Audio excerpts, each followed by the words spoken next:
Hi, this is Jeffery McGowen, and this is another segment of Four Questions with Jeff. We're going to wait a few minutes and let more people come on, but I am happy to be here again, celebrating the day after Memorial Day. And being a veteran, it's a very somber and very important day. Not that because it's the unofficial start of summer, but because it's an important day because of the number of people that put their lives on the line for this country. Being a veteran, being a disabled veteran myself, I understand those sacrifices that the veterans have gone through, and just want to thank their families and this great country for allowing me the opportunity to serve and for them to serve, and they paid the ultimate price. We got a lot to go over tonight. We're going to talk a little bit about some summer safety things, but most importantly, we're going to talk about, the most important thing is we're going to talk about, safety.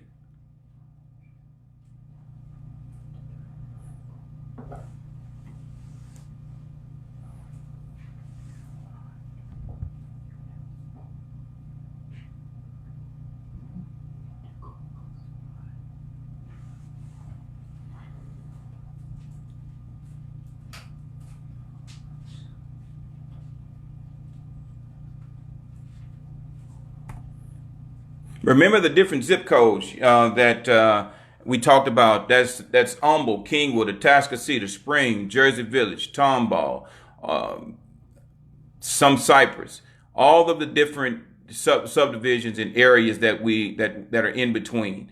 If you're north of the Beltway, if you are any of those zip codes or areas, please, please, please let your family, friends know that every Tuesday. We go live at 7:30 every Tuesday to let people know that there's Four Questions with Jeff. Now, just give us a second. We're going to go ahead and flip the camera. Just go ahead and flip it. Just flip it. Don't do that. Just flip it on over.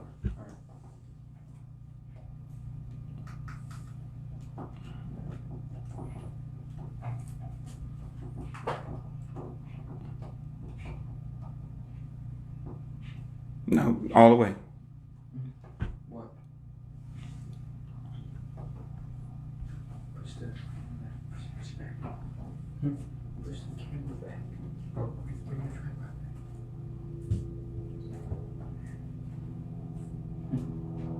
Oh my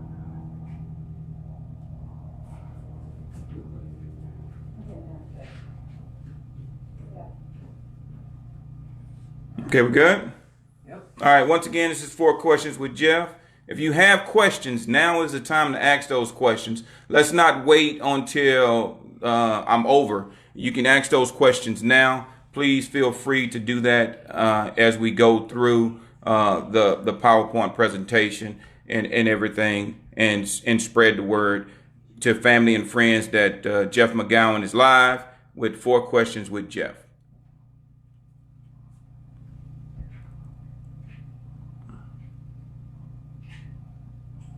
All right, Jacoby, you ready with the questions? Or are we going to hold on for a couple more minutes to let a few more people join us?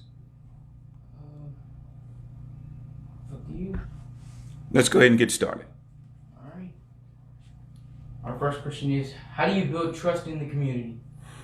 Trust doesn't start by just, having a coffee with a cop or hanging out. Trust starts with building those relationships and getting the community to trust you early on.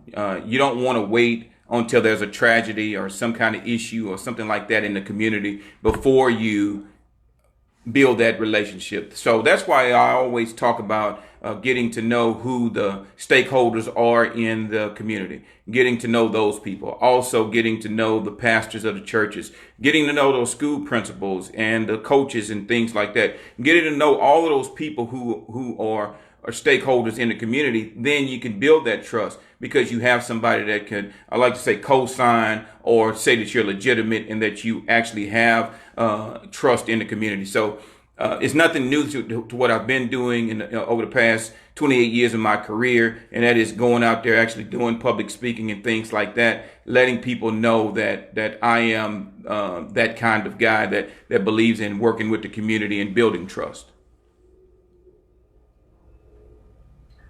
How you engage the youth in the community who some say are contributing to crime? That is I think that's a well-known myth. That the youth are committing all the crime, especially now school is out. And so with school being out, then that means that a lot of children are out. But guess what? Y'all have been out of school for a very long time now. 2 months of being out of school. Now, there are certain crimes and things like that are going up, but burglary of habitations are down. And the reason why is because people are at home. But do I believe that the youth are committing the crimes and things like that? There's going to be some, and mostly your criminal mischiefs. There may be some vehicles that are broken into during the summertime that go up, not because that the youth are breaking into cars, but because we as citizens are leaving our cars unlocked. So I'm going to tell you one more time, make sure you lock your doors, check your doors and make sure that they're locked. And that's basically what you need to do to reduce the amount of crime that the youth are committing. But you know what? The other thing is that we got to keep them busy. It's hard right now because we are in this quarantine, but we have to keep the youth busy during the summertime. Give them programs and things like that. You guys are at the age now where you can start working if you want to.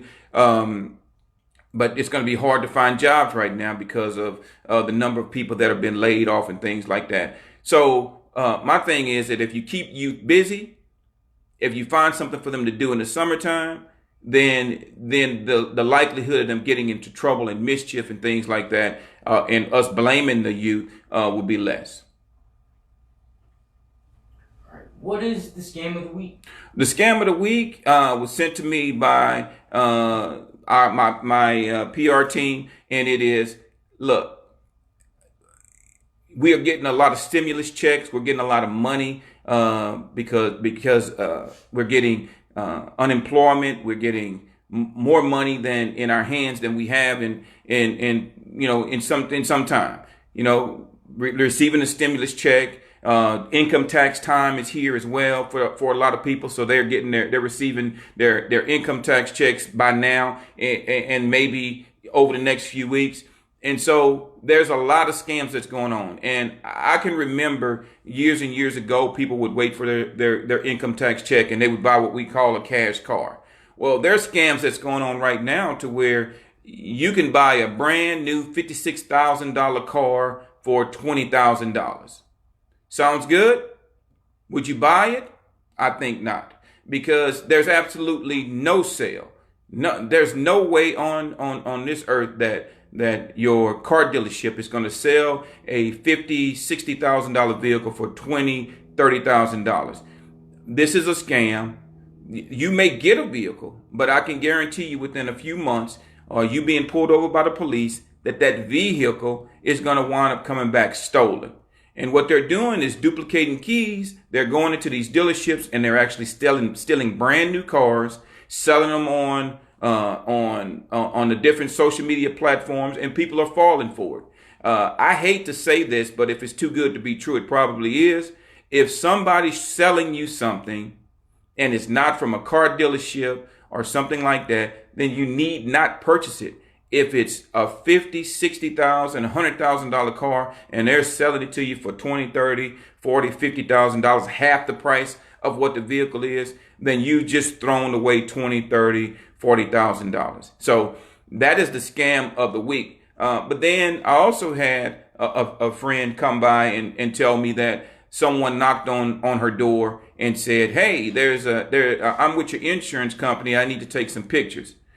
Once again, I'm going to tell you again, if you didn't invite somebody over, she did the right thing. You know what she said? She said, "Oh, well, let me go talk. Let me call my brother. Let me call my nephew." And when she did that, they ran away. Awesome. That's exactly what you need to do. Make sure that people don't know that you're at home alone. I'm going to tell you that these scammers, they're real good. They know the name of your insurance company. They know how old you are. They know that you're single and live alone. They know when you purchase a new home. So you need to be careful of who you let in your home. And if they would have, made entry to a home or anything like that, I just told them, yeah, you can take as many pictures as you want. And then if you don't have someone to call the police and have the police, because they're not going to just target you. They're going to target your neighbors, family and friends as well. So we need to get them off the street. All right, and our last question is, who should we thank this week? Well, the main thank I have is to the military, all service branches. Even though I'm an Army veteran myself, I want to thank the Army, Navy, Air Force, Marines over this Memorial Day week. We just had Memorial Day weekend. We barbecued here. I think I did a fantastic job with smoking the meat. I had a great time barbecuing. But I want to thank the military. I am 100% wholeheartedly behind the military, and I want to thank the folks at the VA for taking care of us veterans that are injured. All of the doctors, whether it be medical doctors or those with the mental health. I want to thank all of them for doing their part to make us as whole as we can be after serving our country. So that's who I want to thank this week. I want to thank the military. But I also want to congratulate the class of 2020. That is all of those folks that are graduating, whether it be from a 2-year college, 4-year college, those that are graduating from high school, a technical school, whatever the case may be. I want to say congratulations to each and every one of you. I know that this weekend is going to be, and over the next few weekends are going to be very special to a lot of y'all. I want to thank my community, my neighborhood, who are going to be putting on a parade this weekend, and we're going to participate. We're going to clap, and we're going to look for us on Facebook Live on the 29th, because we'll be back just saying congratulations to the class of 2020 in our community. And I think you should do the same. One of the things that I said that was so sad is the fact that they're going to miss out on so much in this year. But we're doing things, and I'm glad this community stepped up, and other communities are stepping up as well to let these kids know, these children know how special they are, and how even though this quarantine and this lockdown is real, that we haven't forgotten them. We know that there's a lot of struggles and things like that. So I want to tell the class of 2020, congratulations. And it doesn't matter if you're young or old. The class of 2020, congratulations, and you are going to do great things in the future. All right, so we'll take a few questions if we have any, and thank y'all. This has been 4 Questions with Jeff. We want to make sure that we're safe this summer, making sure that if we're swimming or anything like that, that we are using life jackets, that we're watching out for those little kids. And making sure that they're not in the pool. But I'm going to tell you something that we did with the boys is that we taught our children how to swim at a young age. So we started off at the Y, put them in swimming lessons, and then had them swim competitively just so that they could know how to swim. And so I'm just hoping and praying that you do the same with your children, that you teach them how to swim. Even if you don't swim, you don't know how to swim, you should at least teach your young ones how to swim. The other thing is this: if you're going out on the lake, you're going out into some kind of a river or whatever the case may be, make sure you have life jackets. And that includes on a boat. If you're going on a boat, every person on the boat, young or old, should have a life jacket. All of them should have a life jacket. Okay?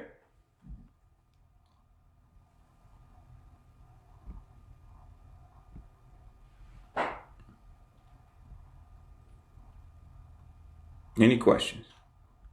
We have one. How do we help keep cars safe? Well, the first thing to do is lock your car. That's the first thing. Lock your car. And then if you have anything of value, I don't care if it's loose change, take all of that with you. Do not leave any of that in plain sight of view. So anything that is of value, a jacket, a portfolio, checks, papers, Anything that people can go and ramble through to see if it's something of value, then you need to take that stuff with you, or at minimum hide it so that it's not in plain sight. But the main thing is lock your doors.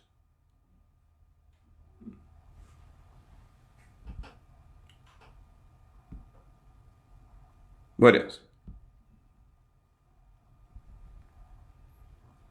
Next question. I see you have a Christian cross on the wall behind you.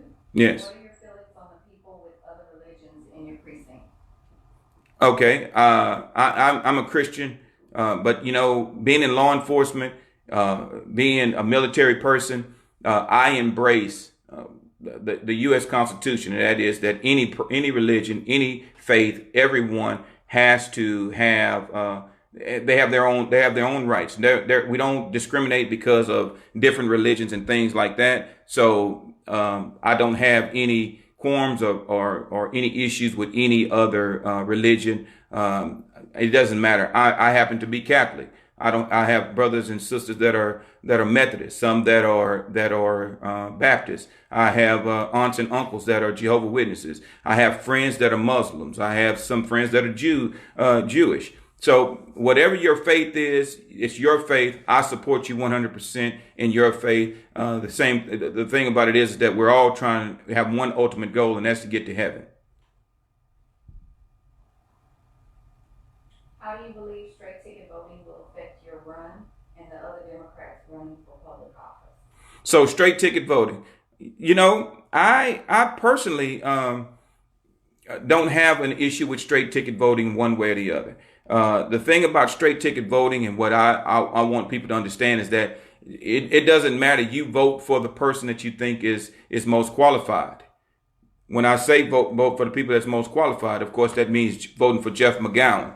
But what I want you to do is this: one or two things. One, if you're going in there to just vote for the president, then you are affecting local races. Local races are the races that affect you on a daily basis. It is very important that you vote in those races. So if you want to, if you're excited about voting for the president, and that's the only thing you want to do, I'm going to ask you to do one thing. Start at the bottom of your ballot. Vote in those local races first. Then vote all the way up the ballot till you get to the president. And then you get real excited about voting. And then you finally get to the president, and then you vote. Okay? The main thing is don't leave anything blank for whatever your choice is. I want you to exercise your right. So them taking the straight ticket voting away from you shouldn't affect you at all. Just make sure that you are voting and vote all the way down ballot.